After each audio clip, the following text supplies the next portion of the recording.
आज की ये तकरीर अगर योगी जी स्टेज पर बैठ के सुन लें तो उनकी आंखों में भी आंसू आ जाएं। एक ऐसा वाकया तुम्हें सुनाने जा रहा हूं जिस वाकये को सुनकर हमारे ज़मीर जाग जाएंगे। रात की तारीकी है, हजरत उमर रात के अंधेरे के अंदर गश्त करके देख रहे हैं कि कौन परेशान है। काफी दूर निकल जाते हैं तो एक और परेशान आदमी नजर आता है, घर के बाहर बैठा हुआ और रो रहा है। हजरत उमर उसके पास बैठ गए। जी क्यों रो रहे हो? रोने लगा और कहने लगा, नहीं जानता कौन है। कहता है कि मेरे भाई, जब तुमने एक रिश्ता जोड़ी लिया है तो सुनो, मैं बहुत किस्मत का मारा हुआ इंसान हूं। मैं इस झोपड़ी के बाहर बैठा हुआ हूं, अंदर मेरी बीवी रो रही है और इधर मैं रो रहा हूं। कहा क्यों, क्या बात है? कहा मेरी बीवी बहुत ही ज्यादा खूबसूरत है और मेरी गांव का एक बहुत मजबूत आदमी, पैसे में भी मजबूत है, असर और रसूख में भी मजबूत है और ताकतवर भी है। उसके आगे पीछे गुंडे भी रहते हैं। वो शख्स रात की तारीकी में आता है और मुझे मेरा कान पकड़कर घर से बाहर निकाल देता है। फिर वो मेरी बीवी के साथ जिना करता है, मेरी बीवी को मजबूर कर देता है गलत काम करने के लिए। नहीं तो वो मुझे और मेरी बीवी दोनों को मारने की धमकी देता है। मेरी बीवी डर जाती है और मारे डर के वो सब कुछ कर लेती है जो उसका ज़मीर उसको गवारा नहीं करता। ओह, ये प्रॉब्लम है। अभी आया था? हाँ आया था और गलत काम करके चला भी गया। हजरत उमर ने कहा, मेरे भाई सच बताओ अब वो कब आएगा? कहा वो एक दिन छोड़कर आता है, आज आया है, गलत काम करके चला गया है, अब वो कल नहीं आएगा, परसों आएगा। अमीरुल मोमिनीन की नजरें आसमान की तरफ उठी और दिली दिल में कहा, इलाहुल आलमीन, कितना लाचार बे अमीरुल मोमिनीन हो। मेरे दौरे खिलाफत में एक आदमी मजबूर है और वो भी इतनी बड़ी मजबूरी कि उसकी औरत की इज्जत लुटती है और बेचारा मजबूर और गरीब आदमी कुछ नहीं कर पाता। इस बात को दिल में सोचा, कहा कि सुनो, परसों जब वो आएगा तो 2-3 काम करना बस। कहा क्या? कहा अपनी बीवी से कहना कि जब वो आए और तुम्हारे साथ गलत काम करने का इरादा करे और आ ही जाए तो उससे कहना कि भाई अब तो हमारा और तुम्हारा मामला बहुत करीब हो ही गया है, तुम हमारे दिल में बैठ ही चुके हो और हम तुम्हारे दिल में, तो अब रोजाना नखरे दिखाने से क्या फायदा।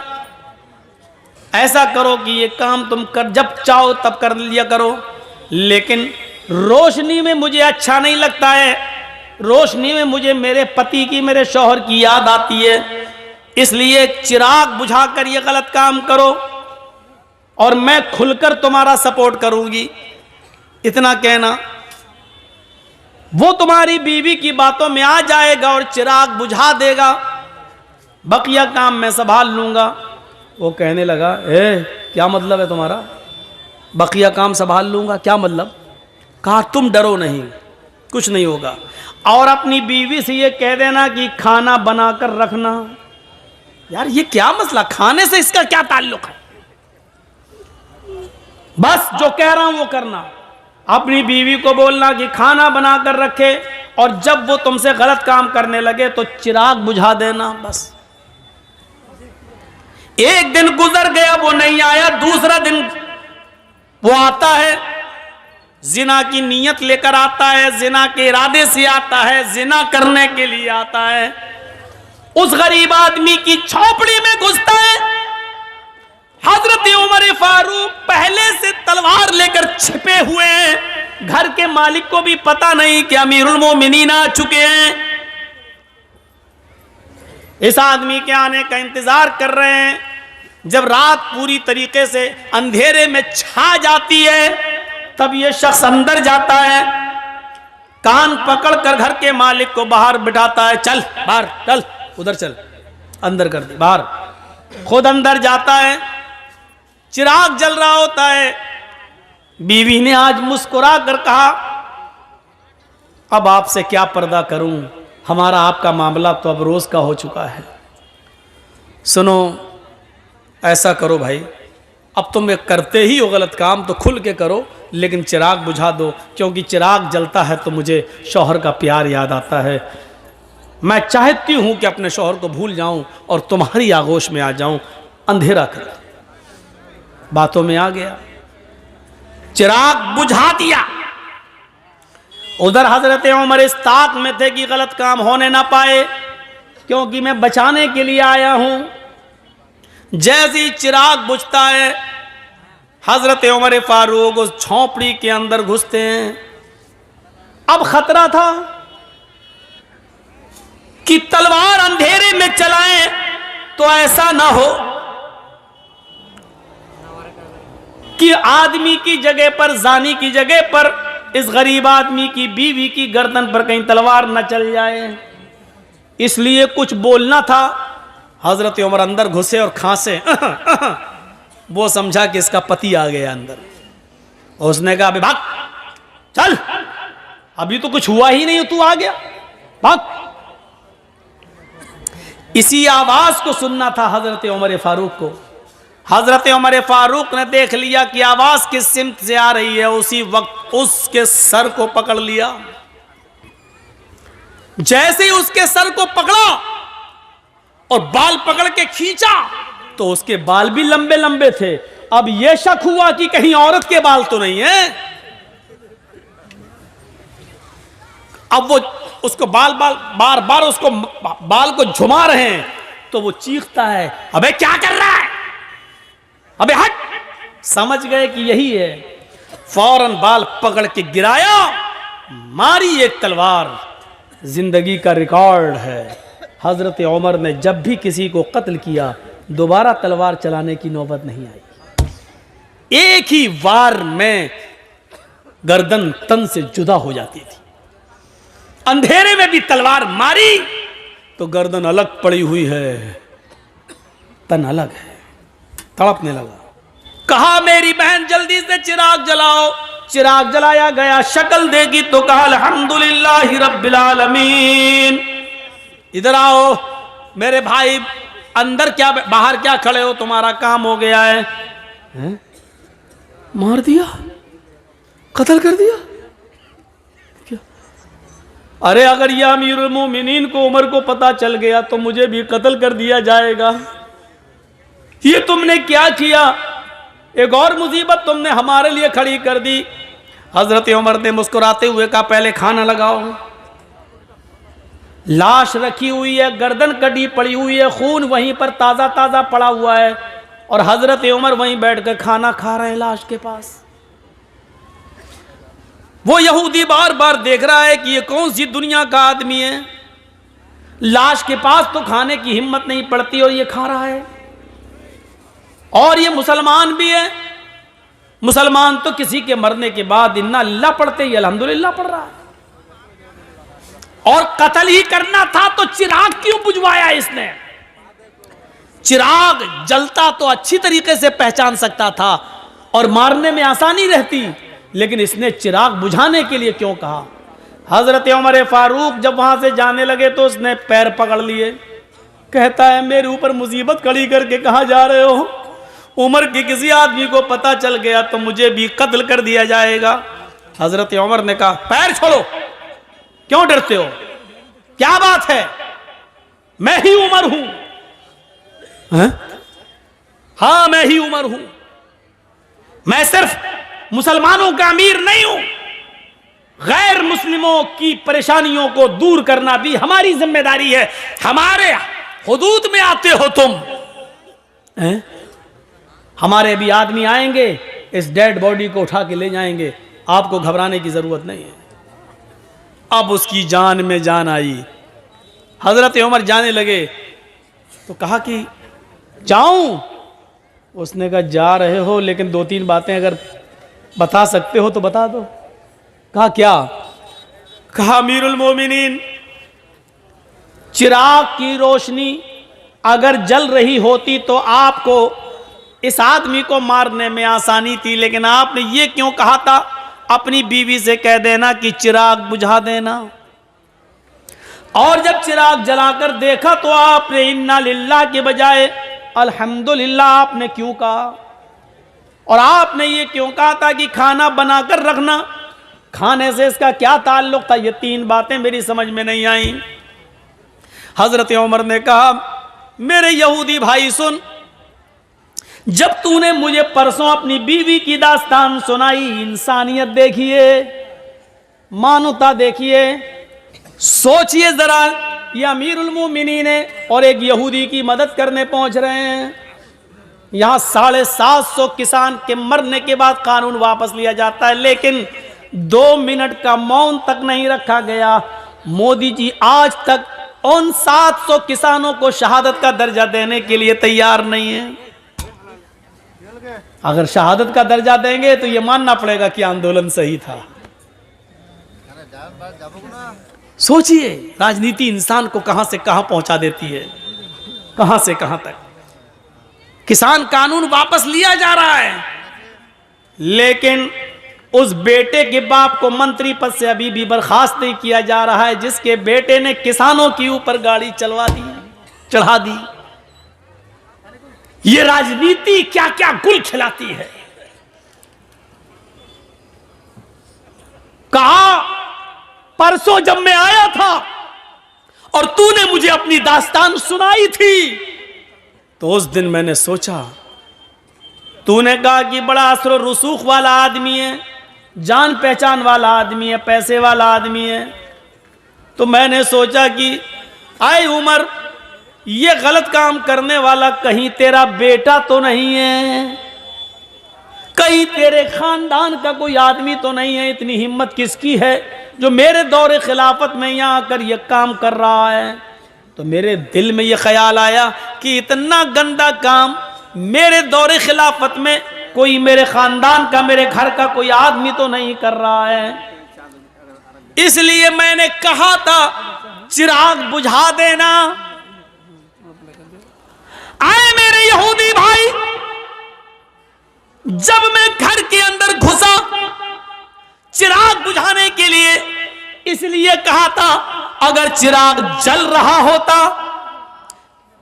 और ये आदमी या जिना करने वाला कोई और होता, मेरा करीबी रिश्तेदार होता, मेरा बेटा होता, और तेरे घर में जब मैं घुसता और चिराग जल रहा होता और मेरी नजर उसके ऊपर पड़ती और उसकी मेरे ऊपर पड़ती, तो हो सकता अपना बेटा समझकर, अपने बेटे को देखकर, अपने भतीजे को देखकर, अपने खानदान के किसी रिश्तेदार को देखकर हो सकता था कि मेरा गुस्सा ठंडा हो जाता और तलवार फिर मेरी उसकी गर्दन पर न चलती, और फिर मैं तुझे मनाता कि कुछ ले दे के मामला रफा दफा कर लो। इसलिए मैंने चिराग बुझाने के लिए कह दिया था, ताकि ना मैं शक्ल देखूंगा ना उसकी शक्ल मुझे दिखेगी, तो तलवार चलाने में आसानी होगी।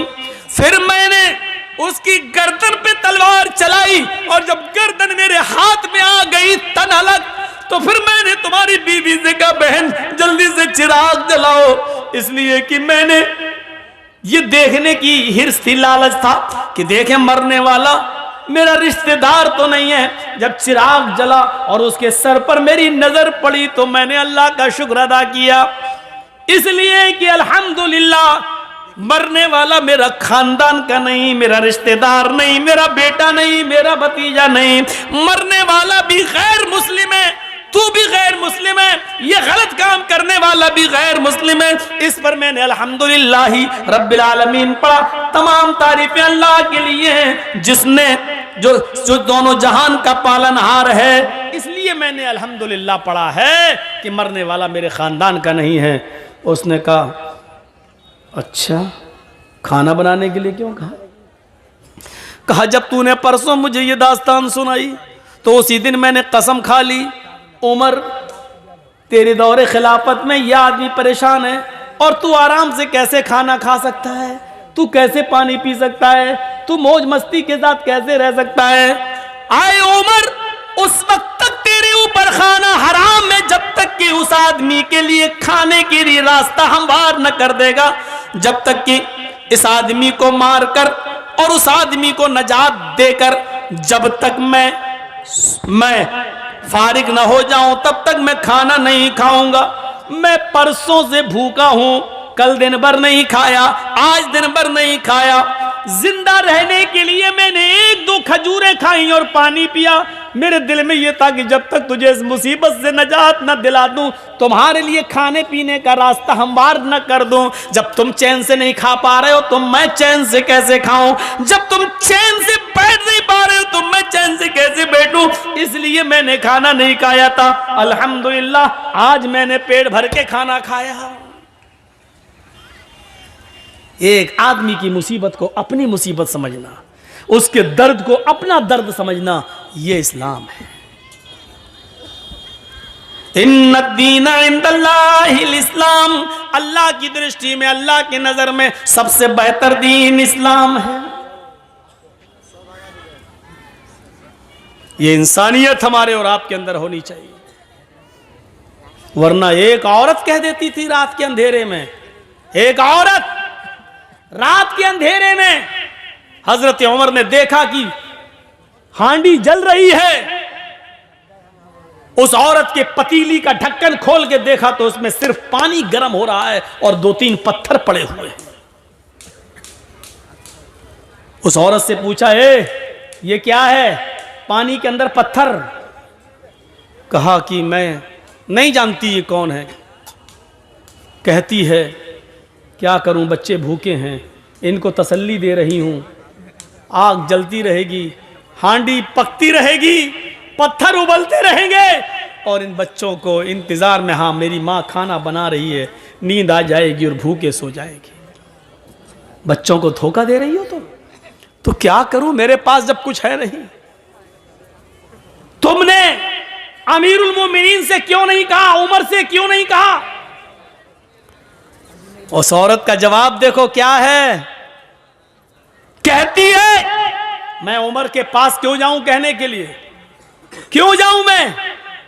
उमर अमीर है, लोगों का जिम्मेदार है।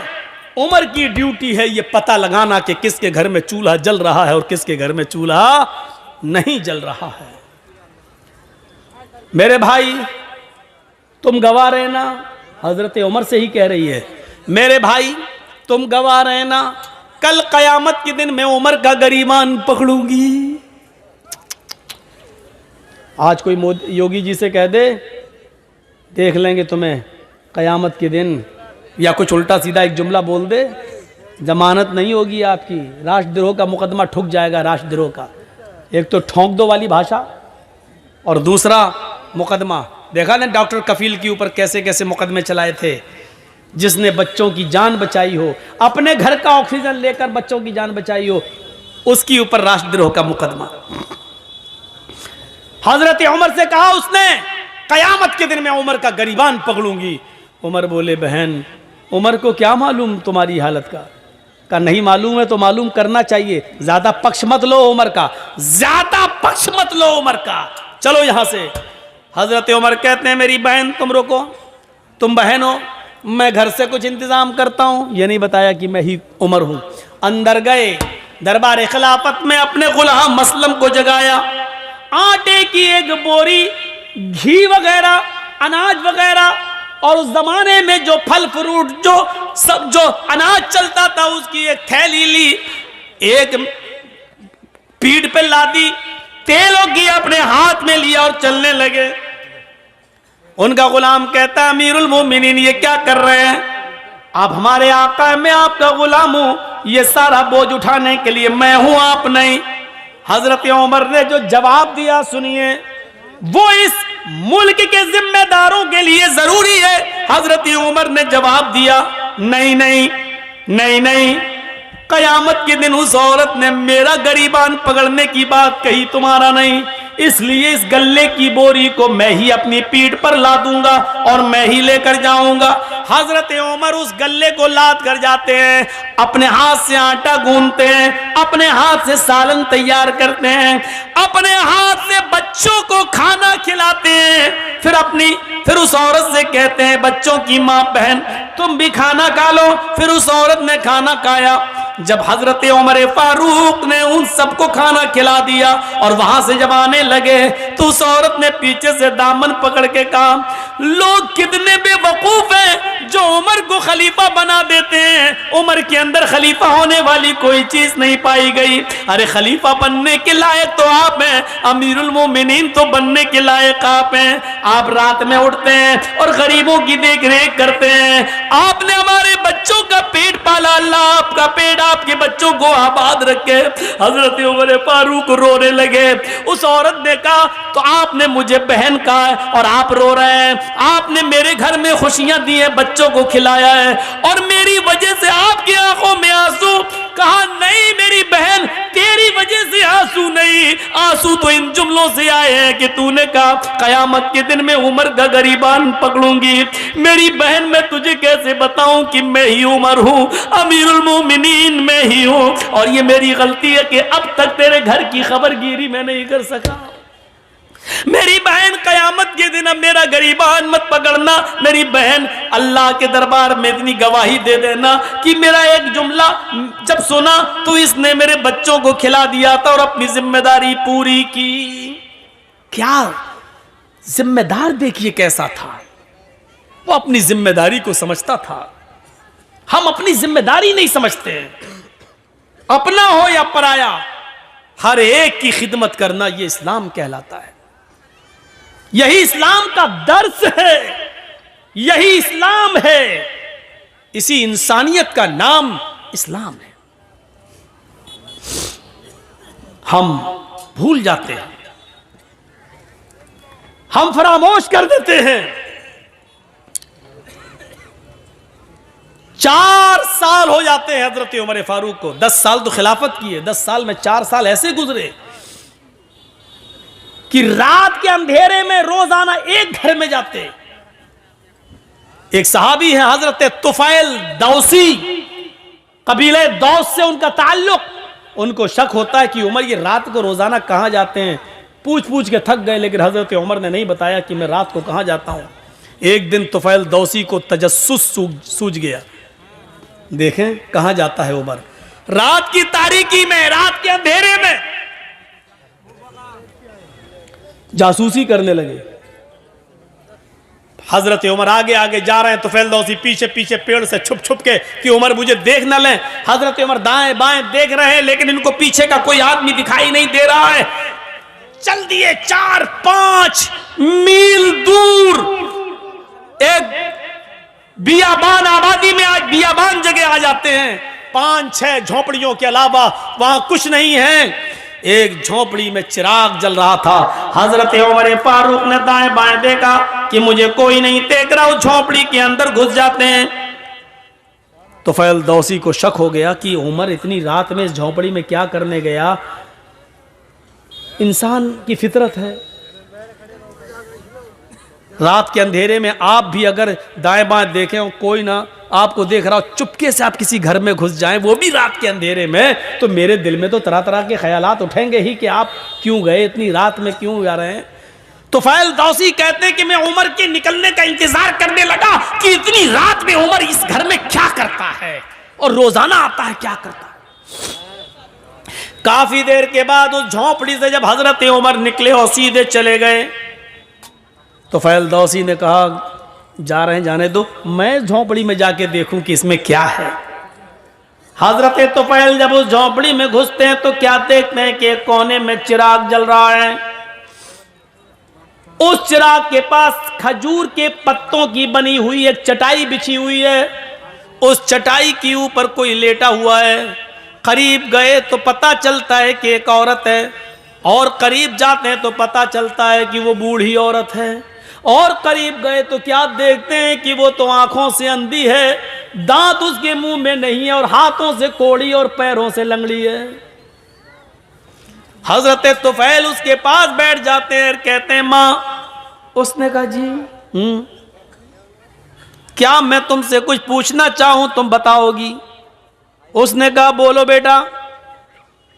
कहा ये आदमी जो तुम्हारे पास आया है और अभी अभी यहां से गया है, ये कौन है? क्या तुम इसको जानती हो? क्या तुमने कभी इसको देखा है? कहा नहीं, मैं आंखों से अंधी हूं, मैं क्यों मैं कैसे देख सकती हूं? कहा मां मुझे जल्दी बताओ कि ये आदमी यहां आता है तो कम से कम तुम्हें बताया तो होगा कि मैं कौन हूं। कहा नहीं मेरे बेटे, ये आदमी यहां 4 साल से बराबर कंटिन्यू आता है, चाहे कितनी बारिश हो, चाहे कितनी आंधी हो, चाहे कितना तूफान हो, चाहे कुछ भी हो, लेकिन ये यहां जरूर आता है। लेकिन 4 साल से आज तक इसने मुझे अपना नाम नहीं बताया। यहां तो 100 रुपए मदरसे में चंदा देते हैं तो नाम के साथ देते हैं कि फला साहब ने दिया है। ऐलान करो मौलाना साहब, 1000 रुपए चंदा देते हैं तो उसमें भी हमें शोहरत चाहिए, फला ने दिया। और यहां बैठे रहते हैं कंपटीशन में, मेरा दुश्मन कितना दे रहा है, अगर उसने 1 दिया तो उसको दिखाने के लिए हम 1200 देंगे, हम 1500 देंगे। ये कंपटीशन है हमारे यहां। सब नेकी बेकार। ये सिस्टम ही पहली बात तो हमें गलत लगता है कि लाइए मौलाना साहब ये 100 रुपए लीजिए, मेरे अब्बू के लिए दुआ कर दी, अल्लाह उनको जन्नत दे। अरे आप मदरसे को चंदा दीजिए, आप दिल में नियत कर लीजिए कि मैं अपने बाप की तरफ से दे रहा हूं, आपको सवाब मिलेगा। मौलाना साहब से नाम ले लेकर क्यों दुआ करवा रहे हो? जर्जी साहब को अपने बाप को सवाब पहुंचाना है, जर्जी साहब 1000 रुपया देंगे, दिल में नियत है मैं अपने बाप की तरफ से दे रहा हूं, बाप को सवाब मिलेगा। 20 साल हो गई तकरीरें करते करते, यही बताते बताते, लेकिन नहीं बदली जा रही ये बात, नहीं, वही धुर्रा चला आ रहा है, उसी पे हम चल रहे हैं।